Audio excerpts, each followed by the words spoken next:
বন্ধুরা এবার মসজিদে ঢুকবো, জুতোটা খুলে রাখি, মসজিদে প্রবেশ করি।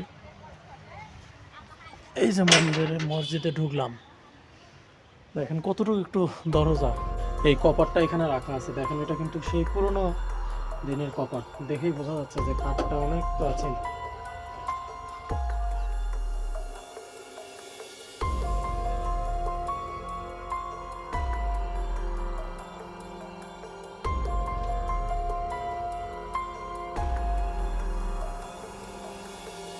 তো বন্ধুরা, স্থানীয়দের কাছে শুনলাম বৌদ্ধ বিহারটা নাকি সামনে, কারণ এটা হচ্ছে গড়ের মাথা। গড় থাকলে তো বুঝতেছেন বৌদ্ধ বিহার থাকবেই। তো আমরা এখন বৌদ্ধ বিহারের দিকে যাচ্ছি, দেখিকাপুকুর বেনুবন বৌদ্ধ বিহার। বৌদ্ধ বিহারটা আপনাদেরকে একটু ঘুরে ঘুরে দেখানোর চেষ্টা করব। দেখি, উত্তরবঙ্গের কেন্দ্রীয় বৌদ্ধ বিহার কিন্তু এটা।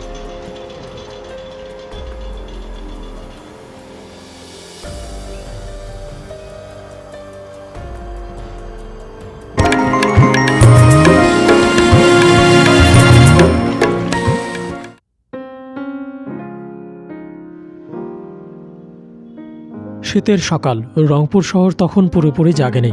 চারপাশে ঘন কুয়াশা, সূর্যের আলো যেন ধীরে ধীরে পথ খুঁজছে। এই নীরবতার মাঝেই শুরু হয় আমার ইতিহাসের সন্ধানে যাত্রা। এগিয়ে চলেছি একটা অটোতে করে, ঘন কুয়াশার মাঝ দিয়ে, বিস্তর একটা রাস্তা দিয়ে। রংপুর ঢাকা মহাসড়কের এই রাস্তাটি এখন অত্যন্ত আধুনিক এবং বিশাল বিশাল গাড়ি কিন্তু প্রতিনিয়তই চলাচল করে। এই রাস্তা দিয়ে জার্নি করলে আপনারা কোনো রকম বোরিং ফিল করবেন না, অর্থাৎ বিরক্তি হবেন না। আমিও এগিয়ে চলেছি গন্তব্য মিঠাপুকুরের সেই লাল মসজিদ বা বড় মসজিদের উদ্দেশ্যে। স্থানীয়দের কাছে এই মসজিদ শুধু ইবাদতের জায়গা নয়, এটি তাদের স্মৃতি, বিশ্বাস ও ঐতিহ্যের অংশ। বহু প্রজন্ম ধরে এখানে ধ্বনিত হয়েছে আজান, হয়েছে নামাজ, আর সেই সাথে বয়ে চলেছে ইতিহাসের ধারাবাহিকতা। শীতের সকালে কুয়াশা যখন ধীরে ধীরে সরে যায়, সূর্যের আলো পড়ে মসজিদের দেয়ালে, তখন মনে হয় এই স্থাপনাটি এখনও জীবিত, এখনও আমাদের কিছু বলার আছে। এই মিঠাপুকুর বড় মসজিদ আমাদের মনে করিয়ে দেয়, ইতিহাস শুধু বইয়ে নয়, ইতিহাস দাঁড়িয়ে আছে আমাদের চারপাশে। চলুন তবে দেখে আসি সেই ঐতিহাসিক মসজিদটি।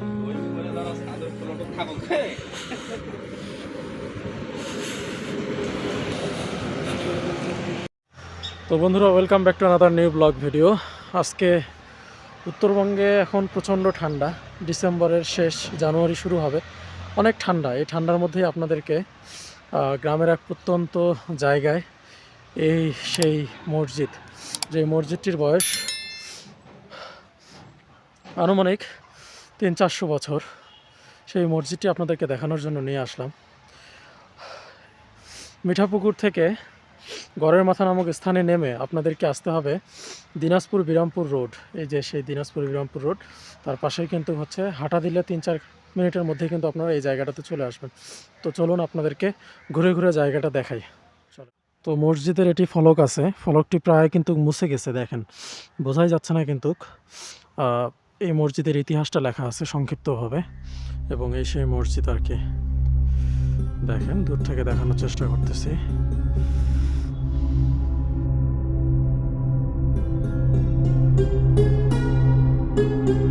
বন্ধুরা, শীতের সকালে এরকম পুরনো একটা মসজিদের সামনে দাঁড়ালে নিজের মন, মস্তিষ্ক, হৃদয় সব কিছুই যেন ঠান্ডা হয়ে যায়, যেন শীতল হয়ে যায়। এই মসজিদটি একটি ঐতিহাসিক মসজিদ, যেটি বহন করে আছে আমাদের এই বাংলার ধর্মীয় ইতিহাস। মুসলিম ধর্মের এক গৌরবের চিহ্ন এই লাল মসজিদটি। আজকে এই মসজিদটি আপনাদেরকে ঘুরে ঘুরে দেখাবো এবং এর ইতিহাস একটু জানানোর চেষ্টা করব।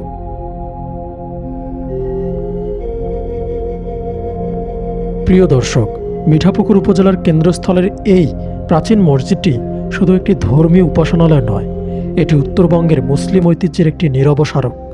স্থানীয় ইতিহাসবিদ ও প্রবীণদের ভাষ্য মতে এই মসজিদটির নির্মাণকাল 1800 শতকের শেষ ভাগ অথবা 19 শতকের প্রথম দিকে বলে ধারণা করা হয়।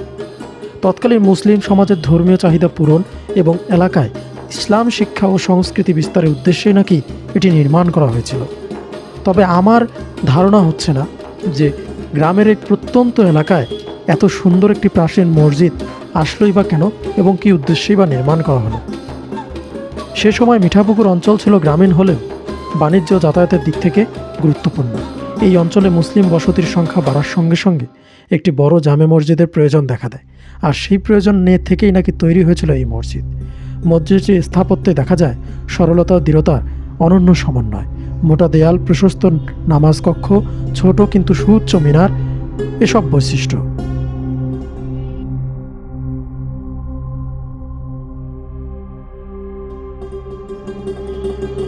প্রিয় দর্শক, এই মসজিদ বহু যুগ ধরে জুম্মার নামাজ, ধর্মীয় আলোচনা, কোরআন শিক্ষা, সামাজিক ঐক্যের কেন্দ্র হিসেবে গুরুত্বপূর্ণ ভূমিকা পালন করে আসছে।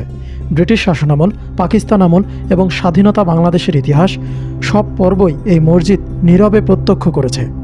স্থানীয়দের মধ্যে বিশ্বাস আছে এই মসজিদের সঙ্গেই জড়িয়ে আছে বহু স্মৃতি ও আধ্যাত্মিক অনুভূতি। অনেক প্রবীণ আজও বলেন এই মসজিদের পরিবেশে এক ধরনের শান্তি রয়েছে, যা মানুষকে নামাজ ও আত্মশুদ্ধির দিকে টেনে নিয়ে আসে। মিঠাপুকুর বড় মসজিদ আমাদের মনে করিয়ে দেয়, ইতিহাস সবসময় রাজপ্রাসাদে লেখা হয় না, ইতিহাস লেখা হয় গ্রামের মাটিতে দাঁড়িয়ে থাকা এমন নীরব ইট পাথরের মধ্যেও।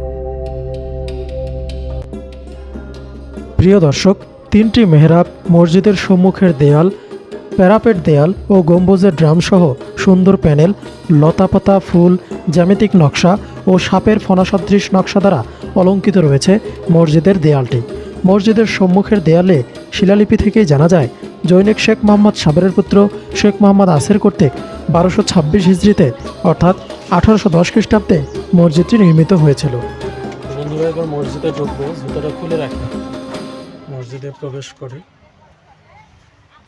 এই যে মসজিদে ঢুকলাম, দেখেন কতটুকু একটু দরজা, সেই সময় স্যান্ডেল দেয়া আছে সুন্দর। তো এটা হলো মসজিদের ভেতর সাইডটা। গেটটা দেখেন অনেক ছোট কিন্তু গেটটা।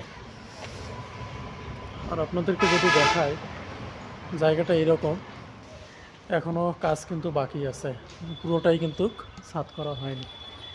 তো এটা কিন্তু সংরক্ষণ করা হয়েছে, যার ফলে প্রত্নতাত্ত্বিক এই নিদর্শনটা এখনও আমরা দেখতে পারতেছি। কিন্তু ভাবেন যে স্থাপনাগুলো আপনাদেরকে আমি ভিডিওতে দেখাই, পুরনো জমিদার বাড়ি, পুরনো মন্দির, মসজিদ, সেগুলো ভাই সংরক্ষণ করা হয় না। যদি সংরক্ষণ করা হয়তো ঠিক এরকমটাই থাকতো। কি সুন্দর কারুকাজ দেখেন, কি সুন্দর কারুকাজ, ফুল, লতা পাতা, অনেক সুন্দর ডিজাইন।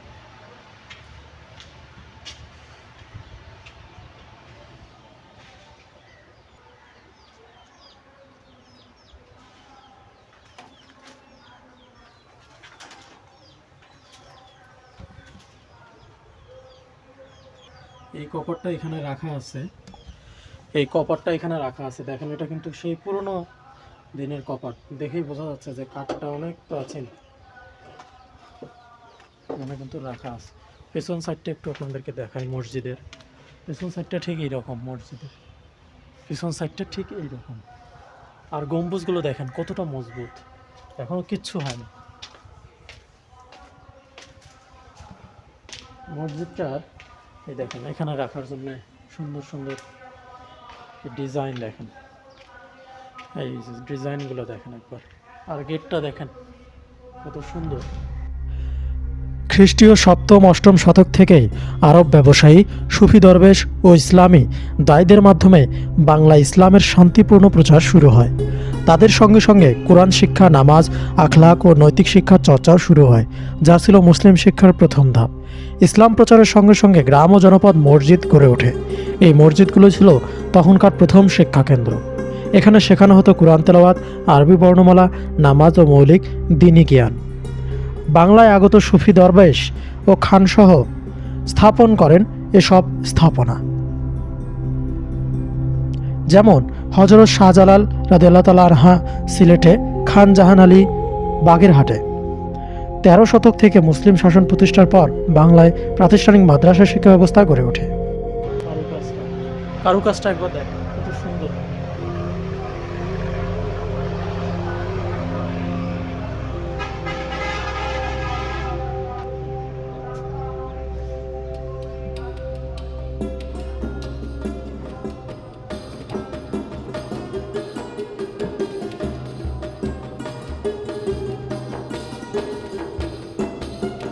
এটা কিন্তু ভিতর সাইডটা দেখেন।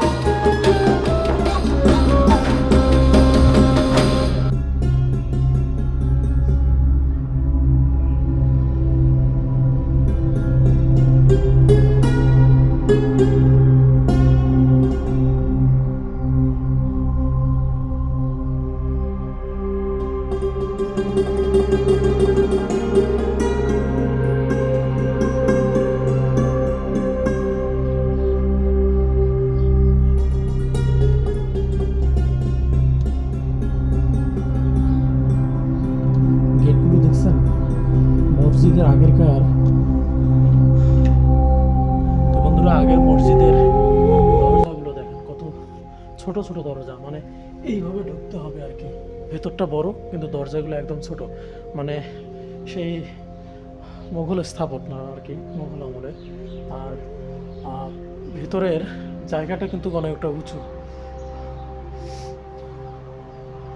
আর দরজাটা অনেক ছোট, মানে মাথা নিচু করে আপনাকে ঢুকতে হবে মসজিদের ভিতরে, মাথা নিচু করে ঢুকতে হবে। আর এখনকার কিন্তু দরজাগুলো বিশাল বিশাল, মাথা কিন্তু নিচু করতে হয় না। তো তখনকার স্থাপনাগুলো দেখেন, ডিজাইনটা, কারুকাজটা, রং করা হয়েছে, বাট হচ্ছে কারুকাজগুলো কিন্তু এখনও আছে। দেখেন এটা কিন্তু হচ্ছে এটা খেজুরের গাছ, বিভিন্ন ধরনের গাছের ছবি আর কি, নকশাগুলো। এটা কিসের আমি বুঝতেছি না, কি গাছ এটা, কি ফুলের গাছ এটাও বুঝতেছি না। তো ভিডিওটি যে যেখান থেকে দেখছেন অবশ্যই যারা ইতিহাস নিয়ে পড়াশোনা করছেন কিংবা যারা ইতিহাসবিদ আছেন তারা যদি দেখে থাকেন তাহলে অবশ্যই জানাবেন যে এটা কি গাছ, এটা কি ফুলের গাছ, এবং এই নকশাগুলো আসলে কিসের। যারা পুরনো মসজিদ মন্দির নিয়ে গবেষণা করেন তারা জানাবেন যে এটা কিসের গাছ, এটা তো খেজুরের গাছ।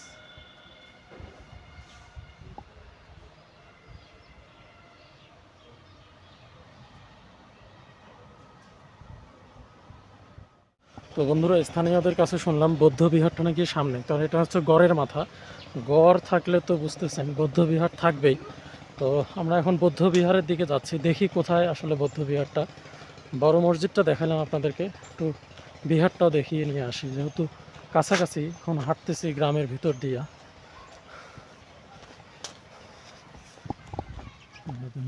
চড়ুই পাখি,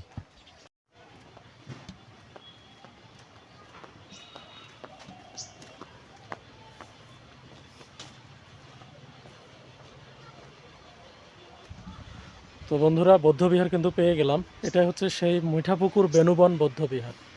বৌদ্ধবিহারটা আপনাদেরকে একটু ঘুরে ঘুরে দেখানোর চেষ্টা করব। দেখি, উত্তরবঙ্গের কেন্দ্রীয় বৌদ্ধবিহার কিন্তু এটা।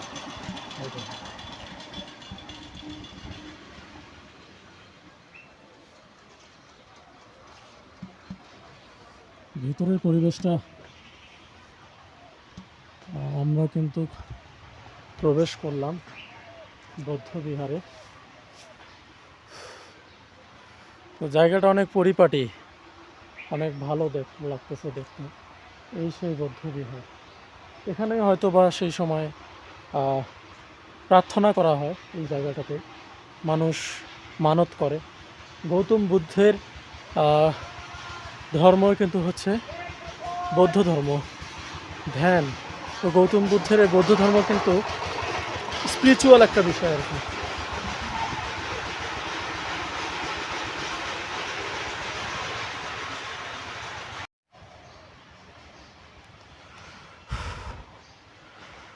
তো বৌদ্ধ ধর্মাবলম্বী যারা আছেন তারা কিন্তু এই জায়গাটা তাদের কিন্তু ধর্মীয় একটা উপাসনার জায়গা আর কি। এখানে তারা মানত করেন। দেখেন এটা একটা বট গাছ, এবং সেই পুরনো সময়ের আর কি, কয়েকশো বছরের পুরনো আর কি। এখানে বৌদ্ধ ধর্মের মানুষেরা পূজা অর্চনা করেন। কথিত আছে যে শেখ মোহাম্মদ সাবেরের পুত্র শেখ মোহাম্মদ আসের কর্তৃক 1226 হিজরিতে অর্থাৎ 1810 খ্রিস্টাব্দে এই মসজিদটা নির্মাণ করা হয়েছিল। মানে এই সেই মসজিদ আর কি, প্রায় 300 বছরের পুরনো কিন্তু এই মসজিদটা। দেখলেই বুঝতে পারতেছেন মসজিদ।